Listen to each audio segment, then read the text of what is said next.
Assalamualaikum warahmatullahi wabarakatuh. Perkenalkan, nama saya Sofia Lenabila, perwakilan dari kelompok 14. Pada video pembelajaran kali ini, saya akan menyampaikan materi mengenai ekosistem. Definisi: hubungan timbal balik antara makhluk hidup dengan makhluk hidup lain, serta dengan benda tak hidup di lingkungannya. Membentuk ekosistem. Ekosistem merupakan salah satu bidang kajian yang dipelajari dalam cabang biologi, yaitu ekologi. Ekologi diambil dari bahasa Yunani, yaitu oikos yang artinya rumah, logi yang artinya ilmu. Berasal dari kata logikos yang artinya masuk akal. Adalah ilmu yang mempelajari interaksi antara makhluk hidup dengan makhluk hidup lain, dengan lingkungan fisik. Hal tersebut diungkapkan oleh ahli zoologi Jerman yaitu Ernest Haeckel pada tahun 1866.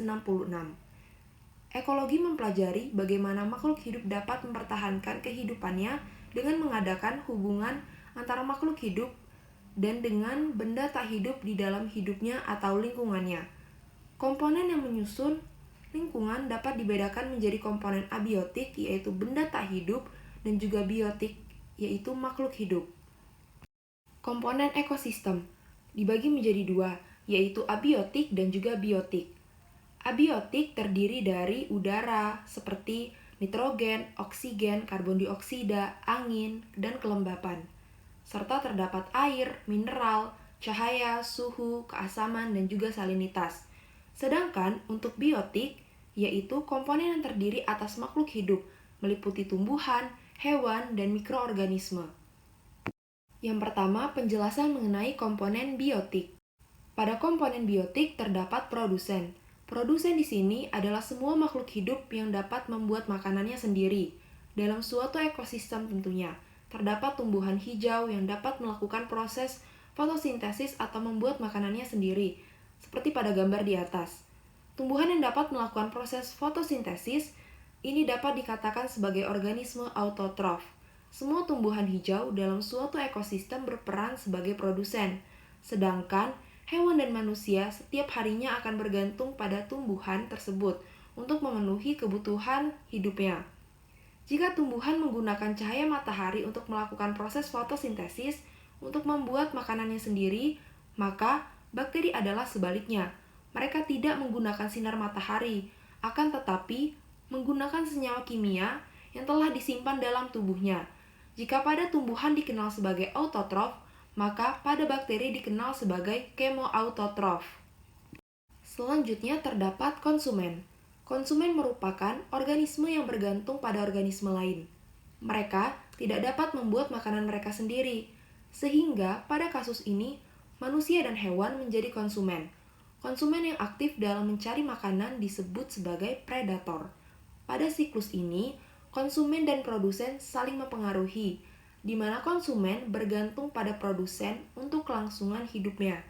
Sedangkan produsen juga bergantung pada karbon dioksida yang dikeluarkan oleh konsumen untuk membuat makanannya sendiri. Hubungan antara dua hal inilah yang disebut sebagai keseimbangan ekosistem. Adapun pembagian konsumen berdasarkan jenis makanannya terbagi menjadi 3 macam, yaitu herbivora, karnivora, dan juga omnivora. Komponen biotik yang terakhir adalah dekomposer atau pengurai. Dekomposer terdiri atas makhluk hidup yang memperoleh makanan dengan cara menguraikan organisme yang telah mati. Fungsi dari dekomposer dalam suatu ekosistem adalah untuk menguraikan berbagai jenis sampah ataupun hewan dan tumbuhan yang telah mati, untuk dihubungkan kembali ke produsen atau tumbuhan. Adapun yang termasuk dekomposer adalah bakteri dan juga jamur. Dan yang kedua terdapat komponen abiotik. Komponen abiotik meliputi benda-benda tak hidup. Yang pertama suhu. Suhu atau temperatur adalah derajat energi panas. Sumber utama energi panas adalah radiasi matahari. Suhu merupakan komponen abiotik di udara, tanah, dan air. Suhu sangat diperlukan oleh setiap makhluk hidup. Berkaitan dengan reaksi kimia yang terjadi dalam tubuh makhluk hidup. Yang kedua cahaya.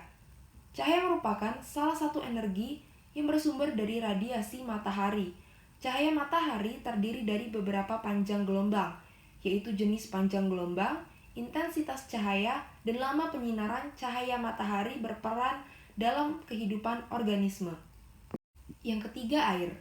Air terdiri dari molekul-molekul H2. Air dapat berbentuk padat, cair, dan gas. Di alam, air dapat berbentuk padat, misalnya es dan kristal es yaitu salju, serta berbentuk gas berupa uap air. Yang keempat adalah kelembapan. Kelembapan merupakan salah satu komponen abiotik di udara dan tanah. Kelembapan di udara berarti kandungan uap air di udara, sedangkan kelembapan di air berarti kandungan air dalam tanah. Kelembapan diperlukan oleh makhluk hidup agar tubuhnya tidak cepat kering karena penguapan. Yang kelima, udara. Udara terdiri dari berbagai macam gas, yaitu nitrogen, oksigen, karbon dioksida, dan gas-gas lain. Nitrogen diperlukan makhluk hidup untuk membentuk protein. Oksigen digunakan makhluk hidup untuk bernafas, dan karbon dioksida diperlukan tumbuhan untuk fotosintesis. Yang keenam adalah garam-garam mineral. Garam-garam mineral antara lain adalah ion nitrogen, fosfat, sulfur, kalsium, dan natrium. Komposisi garam mineral tertentu menentukan sifat tanah dan air. Contohnya, kandungan ion-ion hidrogen menentukan tingkat keasaman, sedangkan kandungan ion natrium dan klorida di air menentukan tingkat salinitas atau kadar garam. Yang ketujuh, tanah.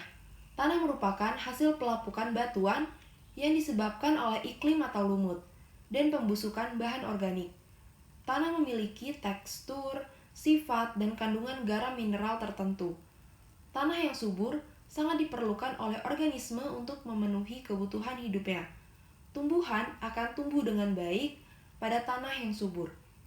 Dan yang terakhir terdapat topografi. Topografi artinya tinggi rendahnya permukaan bumi di suatu daerah. Topografi berkaitan dengan kelembapan, cahaya, suhu, serta keadaan tanah di suatu daerah. Interaksi berbagai faktor itu membentuk lingkungan yang khas. Sebagai contoh, keanekaragaman hayati di daerah perbukitan berbeda dengan di daerah datar. Organisme yang hidup di daerah berbukit berbeda dengan daerah datar. Topografi juga mempengaruhi penyebaran makhluk hidup. Selanjutnya, interaksi makhluk hidup dengan lingkungannya. Yang pertama yaitu interaksi antar individu membentuk populasi, yaitu sekumpulan makhluk hidup dari spesies yang sama yang hidup pada suatu waktu dan kawasan tertentu serta saling berinteraksi membentuk populasi.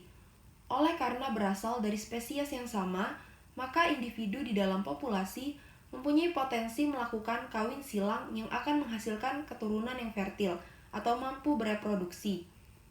Yang kedua, yaitu interaksi antar populasi membentuk komunitas. Interaksi antara populasi yang satu dengan yang lain dalam suatu areal tertentu membentuk komunitas. Contoh komunitas adalah komunitas hutan hujan tropik yang di dalamnya terdapat berbagai populasi tumbuhan, reptilian, burung, mamalia, mikroorganisme, dan juga cacing moluska. Yang ketiga adalah interaksi antara komunitas dengan komponen abiotik membentuk ekosistem. Interaksi antara komunitas dengan faktor abiotik membentuk suatu sistem yang dikenal sebagai lingkungan atau ekosistem. Interaksi tersebut dapat berupa proses memakan dan dimakan, sehingga terjadi pemanfaatan energi dan daur ulang materi. Yang keempat, interaksi antar ekosistem membentuk biosfer. Di permukaan bumi, mulai dari dasar samudra hingga puncak pegunungan yang tinggi, serta beberapa ratus meter lapisan udara di atasnya, terdapat berbagai macam ekosistem yang saling berinteraksi. Ini merupakan lapisan permukaan bumi yang dihuni organisme yang saling berinteraksi. Lapisan permukaan bumi ini dikenal sebagai biosfer atau ekosfer. Aliran energi. Setiap makhluk hidup memerlukan energi untuk kelangsungan hidupnya, misalnya untuk tumbuh, bereproduksi, dan bergerak. Dalam pemenuhan kebutuhan energi tersebut terjadi hubungan saling ketergantungan energi di antara makhluk hidup yang berbeda. Dalam hal ini, ada makhluk hidup yang berperan sebagai produser, konsumer, atau dekomposer. Rantai makanan. Rantai makanan merupakan sebuah aliran energi makanan melalui sebuah ekosistem. Energi tersebut mengalir dalam satu arah melalui sejumlah makhluk hidup. Semua energi yang masuk ke dalam rantai makanan umumnya berasal dari cahaya matahari. Melalui proses fotosintesis, energi tersebut diubah dan disimpan dalam tubuh makhluk hidup produser dalam membentuk energi kimia. Selanjutnya, energi tersebut mengalir ke konsumer pada berbagai tingkat trofik dalam ekosistem. Selanjutnya, jaring-jaring makanan. Jaring-jaring makanan memperlihatkan hubungan populasi yang satu dengan populasi yang lain. Jaring-jaring yang menggambarkan hubungan makan dimakan itu terbentuk agar kelangsungan hidup tiap populasi terjamin. Semakin kompleks jaring-jaring makanan, menunjukkan semakin kompleks aliran energi dan aliran makanan. Hal inilah yang mengakibatkan terjadinya kestabilan komunitas dan kestabilan ekosistem. Artinya, jika salah satu populasi spesies hilang, jaring-jaring makanan masih tetap berjalan. Piramida ekologi. Jumlah produser yang berada di tingkat trofik 1 merupakan jumlah terbesar. Jumlah konsumer yang berada di tingkat trofik 2 lebih kecil, dan demikian seterusnya sehingga jumlah karnivor puncak merupakan jumlah terkecil. Jika digambarkan akan berbentuk piramida dengan ujung yang semakin meruncing.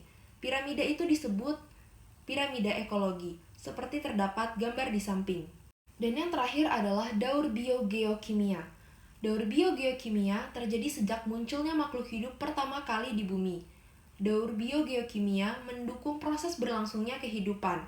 Makhluk hidup dapat memperoleh zat-zat dari lingkungannya, melakukan pertukaran zat, serta membuang zat-zat yang tidak berguna ke lingkungannya. Jika daur ini terhenti, proses kehidupan juga berhenti.